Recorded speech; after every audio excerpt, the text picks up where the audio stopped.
Well, it's been a while since I've made a video on the subject of telekinesis, and it's actually been just over 2 years now since I began this whole investigation. It's quite a long time. So I thought it was about time I made a video really just to take stock of everything and to reflect on the whole experience.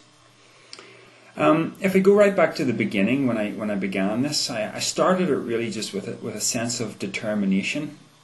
And I thought to myself, once I get it to move the first time, then after that it should be plain sailing.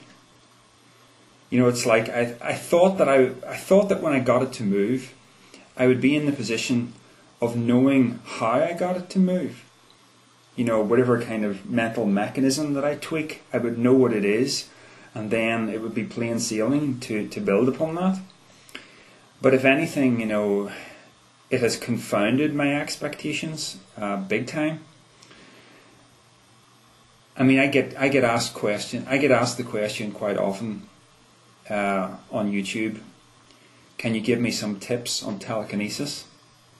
And I understand why that question is being asked, because the person is coming at it from the same angle that I came at it. They assume that there's a very strict thing that you just go with your head some way and it works, and then you know how to do it and you have it on tap from then on. It just doesn't work that way.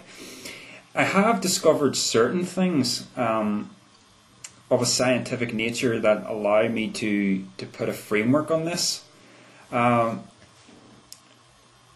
they're very strange. I think one of the most important insights is that the more you try, the less it works. You come at this thinking, well, it's something to do with really intense focus and straining your mental muscles, but it's actually the complete opposite. I mean, one of the most profound experiences that I had doing telekinesis, and it's one that I didn't catch on camera. It was one day when I was trying to move the side wheel underneath the glass bowl. I'd been trying for about 5 minutes, maybe 10. I had my hand beside the bowl, and then after a while I became distracted and I started daydreaming, and all of a sudden, entirely involuntarily, I felt some kind of pulse in the palm of my hand. That's all I know how to describe it. Some kind of surge, like a little static electrical sort of surge. I mean, not like an electric shock, but just the tingling of something in the hand. And I immediately thought, whoa. And I looked at the side wheel and it started to rotate. Now, it's when I have experiences of that kind, those are the really big ones that allow me to see that, yes, there is definitely something weird going on here. And it's not just a case of static electricity that happens to be on your hand, or heat rising, or the air blowing about. Something unusual is happening. Now, here's the thing that I think is really important to notice about an experience like that. And this is what I think provides real insight into what may be going on with telekinesis and possibly other psychic experiences. I didn't make it happen.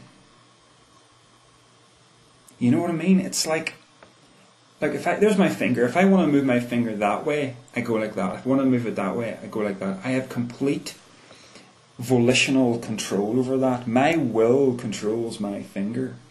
Right? But I was distracted. At that moment in time, I was not trying to get the side wheel to spin. And yet, unbeknownst to me, something passed through me and made it spin. Now that's weird, isn't it? And yet that seems to be, you know, this seems to be key to understanding what's really going on here. Now, another common experience I have is, especially when I try to do it underneath the glass bowl, is the feeling of some kind of tension that happens in the stomach area. Now, my best guess about this is that this is the same as this is in the same ballpark as what happens to people at Pentecostal type church meetings when they have all sorts of strange convulsions in the stomach area and are rolling about the place. I don't know what it is, but there is something of a possibly a metaphysical nature about us that has some kind of connection to the stomach area. I have a book here.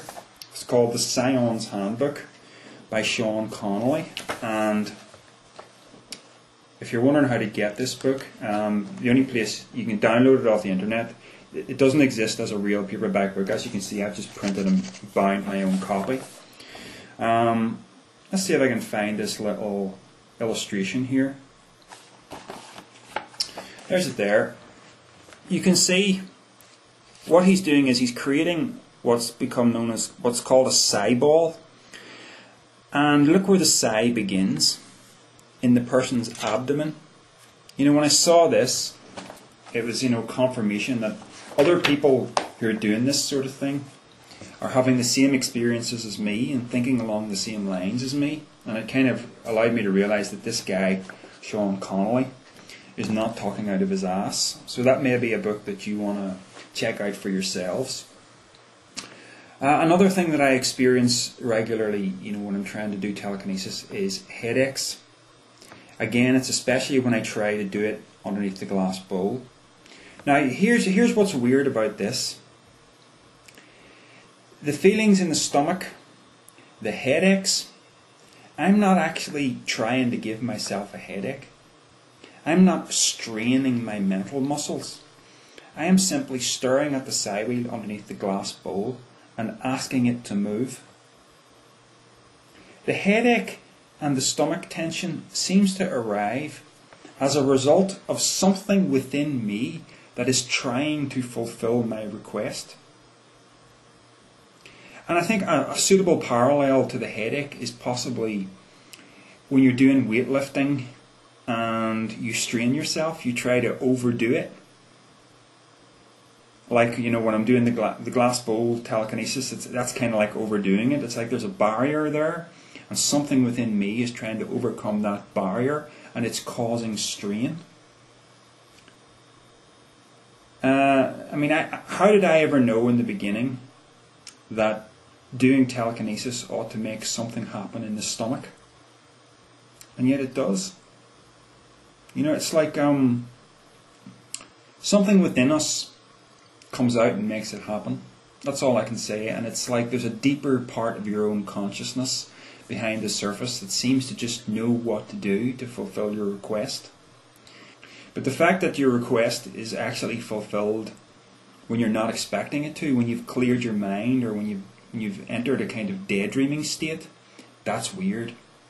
And I guess that's one of those reasons why I guess some people might jump to the conclusion, it's the devil, it's demons, that sort of a thing. But I think that's a massive leap there, one that I'm not personally willing to make because I don't have that sort of religious framework on my life.